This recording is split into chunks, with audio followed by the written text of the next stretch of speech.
Get ready to amuse your taste buds with a recipe that combines simplicity with irresistible flavor. Shrimp in red sauce. Melt a tablespoon of butter and add your shrimp. Sprinkle some black pepper, half a tablespoon of paprika, and a pinch of salt. Add 3/4 tablespoons of garlic paste, allowing it to mingle with the shrimp as they cook for 10 minutes. Then remove the shrimp from the pan and set aside. Let's turn our attention to crafting the red sauce.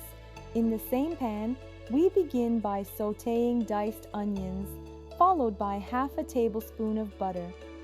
Let's then introduce another layer of flavor with garlic paste, infusing the sauce with its aromatic essence.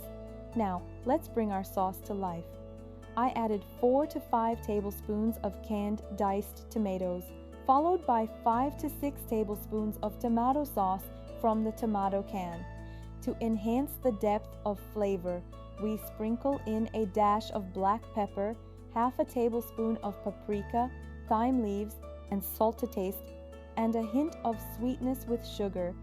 Once our sauce has simmered for 15 minutes, return our shrimp to the pan, allowing them to bathe in the rich velvety sauce for an additional burst of flavor. As a final flourish, garnish with parsley leaves. Behold, our shrimp in red sauce is ready to be savored, a symphony of flavor waiting to be enjoyed. Pair with a bed of fluffy rice for the ultimate dining experience. Hey, wonderful people! If you're vibing with my recipes, hit that like button, smash subscribe, and join my channel, Masha Cooking Tales. I would love to notify you each time I prepare a new dish. Let's rock this together. Love you all.